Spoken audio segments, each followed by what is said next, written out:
نیکی یہی نہیں کہ تم مشرق و مغرب کو قبلہ سمجھ کر ان کی طرف منہ کر لو،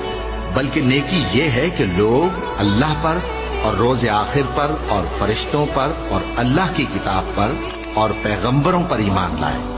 اور مال باوجود عزیز رکھنے کے رشتہ داروں اور یتیموں اور محتاجوں اور مسافروں اور مانگنے والوں کو دیں، اور گردنوں کے چھڑانے میں خرچ کریں، اور نماز پڑھیں اور زکوٰۃ دیں، اور جب عہد کر لیں تو اس کو پورا کریں، اور سختی اور تکلیف میں اور جنگ کے وقت ثابت قدم رہیں۔ یہی لوگ ہیں جو ایمان میں سچے ہیں، اور یہی ہیں جو اللہ سے ڈرنے والے ہیں۔ مومنوں، تم کو مقتولوں کے بارے میں قصاص یعنی خون کے بدلے خون کا حکم دیا جاتا ہے، اس طرح پر کہ آزاد کے بدلے آزاد مارا جائے، اور غلام کے بدلے غلام، اور عورت کے بدلے عورت۔ اور اگر قاتل کو اس کے مقتول بھائی کے قصاص میں سے کچھ معاف کر دیا جائے تو وارث مقتول کو پسندیدہ طریق سے قرارداد کی پیروی یعنی مطالبہ خون بہا کرنا اور قاتل کو خوشخوئی کے ساتھ ادا کرنا چاہیے۔ یہ تمہارے پروردگار کی طرف سے تمہارے لیے آسانی اور مہربانی ہے۔ اب جو اس کے بعد زیادتی کرے اس کے لیے دکھ کا عذاب ہے۔ اور اے اہل عقل،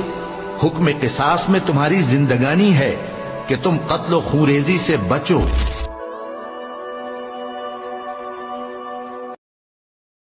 یہ وہ لوگ ہیں جنہوں نے ہدایت چھوڑ کر گمراہی اور بخشش چھوڑ کر عذاب خرید لیا۔ یہ آتش جہنم کی کیسی برداشت کرنے والے ہیں۔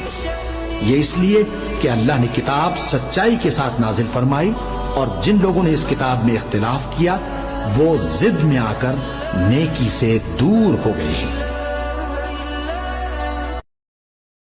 بے شک کوہ صفا اور مروہ اللہ کی نشانیوں میں سے ہیں، تو جو شخص خانہ کعبہ کا حج یا عمرہ کرے اس پر کچھ گناہ نہیں کہ دونوں کے درمیان چکر لگائے، بلکہ یہ ایک نیک کام ہے، اور جو کوئی نیک کام کرے تو اللہ قدردان ہے، دانا ہے۔ جو لوگ ہمارے حکموں اور ہدایتوں کو جو ہم نے نازل کی ہیں کسی غرض فاسد سے چھپاتے ہیں،